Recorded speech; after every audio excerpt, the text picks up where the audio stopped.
Alors justement, on a parlé des surfaces, nous avons parlé des câbles. Maintenant, il va falloir mettre des racks de scène. Il faut bien avoir des entrées audio de l'autre côté de la scène. Les deux premiers racks disponibles sont les racks de scène modulaires. Alors, qui dit modulaire dit un poil plus cher, parce qu'effectivement, lorsque on peut rentrer et sortir des cartes, il y a des tiroirs, donc il y a de la mécanique, c'est toujours un petit peu plus onéreux. On est sur les produits haut de gamme avec le DL451 qui bénéficie de 3 slots, 3 emplacements. Et nous avons également le DL351 qui, lui, a 8 emplacements pour des cartes de 8 entrées ou 8 sorties. Alors, ne cherchez pas le moyen mémotechnique, moi je le cherche encore. Le 451, il y a 3 ports, et le 351, il y a 8 ports. Donc, c'est... Bon, voilà. Ce sont des racks, dans les deux cas, qui travaillent uniquement avec de la série Pro, puisqu'il fonctionne en 96 kHz uniquement. Donc là, c'est vraiment pour de la Pro 2, pour de la Pro 1, de la Pro 6, voilà. On est sur le rack modulaire haut de gamme. Pour économiser un petit peu, ils se sont dit comment on peut faire des économies d'échelle, c'est en faisant un rack qui ne soit pas modulaire. Donc là, effectivement, un rack non modulaire, c'est moins onéreux à construire. Et on a vu arriver le DL251, qui est un rack qui offre 48 entrées vers 16 sorties. On a le DL252, on en vend beaucoup moins, qui est un 16 entrées vers 48 sorties, c'est moins courant. Certaines radios qui ont besoin de bon nombre de départ pourraient être intéressées, mais principalement le DL251 est un rack qui standard, qui correspond parfaitement au kit le plus vendu, à savoir une Pro 2 avec un DL251 qui est le kit de base. On aura sur ce rack la possibilité d'avoir, c'est pas la possibilité, c'est on a une double alimentation et on a 3 liaisons AES 50 pour aller vers la console. Vous allez me dire pourquoi 3 câbles alors que c'est 24 canaux par câble, donc 2 suffisent. Le troisième, c'est la redondance. Si vraiment on veut sécuriser, on peut avoir un troisième câble qui pourra pallier à une défaillance d'un des deux autres en cas de problème, si un mauvais connecteur, quelqu'un qui marche sur le câble, enfin, ça peut arriver. Dernier point qui n'est pas des moindres, ce rack DL251 va pouvoir travailler soit en 96 kHz, soit en 48 kHz.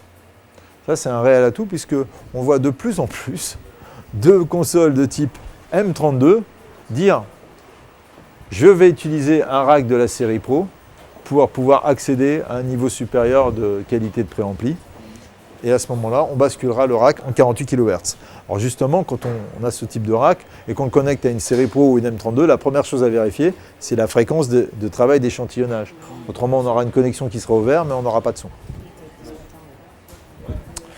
Dans la même série, on a les racks DL 151, 152, 153, 154 et 155, qui sont des racks plus compacts, qui bénéficient soit de 24 entrées, 24 sorties, 16 entrées, 8 sorties. À chaque fois, vous voyez, on arrive à 24.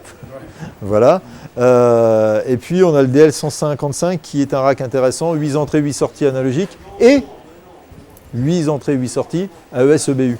Très bien pour attaquer une diffusion en numérique ou sur le plateau, ou éventuellement pour avoir plus d'entrées-sorties numériques à la console, si on souhaite faire des inserts. Là encore, ces racks de la série 150 peuvent travailler en 48 kHz ou en 96 kHz. Donc une polyvalence pour de la série Pro ou de la série M32. Donc là, les racks dont je vous ai parlé, ce sont des racks de scène. Alors, un rack de scène, à la base, il ne faut pas oublier ce que c'est. C'est quoi? C'est une XLR, je rentre mon signal dans le rack, je vais avoir un premier étage d'un gain analogique qui sera piloté de manière numérique par la console. Une fois qu'on a calé son gain, derrière on a un convertisseur analogique vers digital et ensuite on a un format numérique. En l'occurrence chez Midas la ES50, chez d'autres ça peut être le Dante, ça peut être du MADI, ça dépend du fabricant. Ce format numérique va alimenter les canaux de la console et bien souvent, enfin c'est pas bien souvent, c'est maintenant sur la plupart des consoles actuelles, on a un deuxième gain numérique Et pour ne pas le confondre, on l'a appelé trim, comme ça c'est gain analogique et trim numérique, ce qui va permettre éventuellement, en mutualisant un signal numérique, de pouvoir le partager éventuellement avec deux consoles. Une fois qu'on a calé le gain sur la première, chacun va avoir son trim et va pouvoir faire son réglage, optimiser ses réglages sur chacune des entrées. Et tant que le gain ne sera pas retouché en amont, chacun sera indépendant. En revanche, si quelqu'un touche le gain, effectivement, il y aura une incidence sur les deux autres.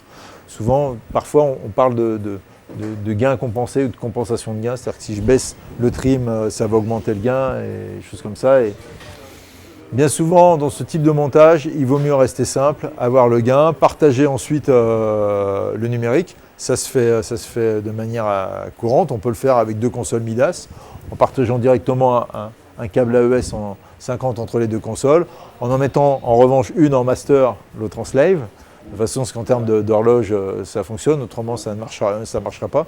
Toujours bien surveiller ça. Ça permet de mutualiser la même source. Pour ça, on fait ça souvent avec un copain qu'on connaît qui fait la face ou les retours, avec qui on peut communiquer. Voilà, ça évite les accidents. En revanche, certains techniciens son ne connaissent pas forcément le technicien avec lequel ils vont travailler, ils sont un peu réticents et disent non, moi, même si tu me dis que la DI c'est un gain commun, même si la sortie d'un HF c'est un gain commun, regarde bien mes lèvres, je souhaite avoir un gain indépendant. Je ne veux pas partager mon gain. Bon. Donc là, Midas a apporté une solution depuis le départ. Cette solution depuis le départ, elle est avec le DL431 qui est le rack splitter qui équipait à l'époque les XL8. Alors là, d'un seul coup, ce n'est pas un rack de scène, c'est un rack splitter. Alors qu'est-ce que j'entends par un rack splitter? Au préalable, nous avions une XLR qui rentrait dans un préampli, une conversion, et après on mutualisait un gain numérique. En revanche, sur les rack splitter Midas, nous avons deux préamplis totalement indépendants. Chacun géré par une console, donc deux gains indépendants, deux convertisseurs, suivis de deux trims. Après, on peut encore mutualiser, faire ce qu'on veut derrière. Mais là, une XLR, et hop, on part vers deux consoles. Alors, le rack splitter le plus connu, aujourd'hui, c'est le DL231. C'est un rack qui a 24 entrées. Ces 24 entrées vont pouvoir aller vers A ou vers B. Donc vers 2 AES50, puisque 24 plus la redondance, donc deux câbles à chaque fois, ou un câble, ça dépend si on veut câbler la redondance ou pas. Console A, console B. L'avantage de cet appareil, c'est entre les deux consoles, on est vraiment chacun à c'est asynchrone. On va vraiment pouvoir travailler avec deux consoles qui seront en master sur le DL231 et être indépendantes. En revanche, les 24 sorties qui équipent le DL231, on va choisir, est-ce que ces 24 sorties vont être exploitées par la console A ou la console B? Ce n'est pas 16 et 8. Non, c'est les 24 sorties sont assignées au A ou au B. Ce qui n'a pas une grosse importance, puisque souvent on va mettre deux racks pour avoir les 48 entrées. Donc on dira, le rack 1, c'est les sorties de la console A, et le rack 2, les 24 sorties qui prend la console B. Ce rack, le DL231, a lui aussi la particularité de travailler en 48 et en 96.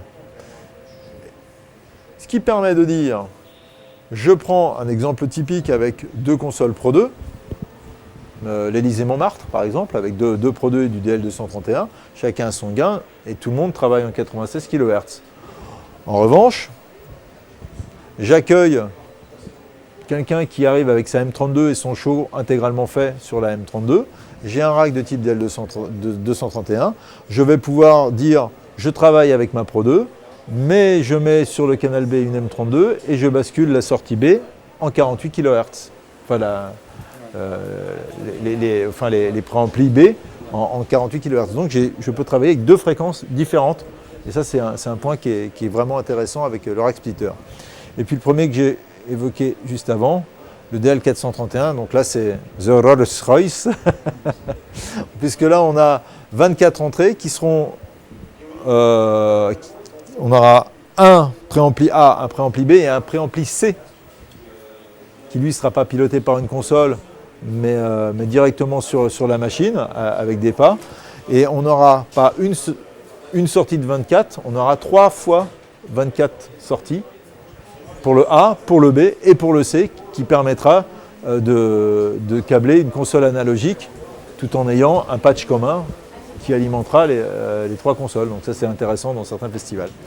Le DL431, autant le DL231 qu'on a vu précédemment, la qualité audio, elle est top. Et bien là, elle est super top. Voilà, on est encore un cran au-dessus avec le DL431, qui lui, en revanche, ne travaille qu'en 96 kHz. Attention.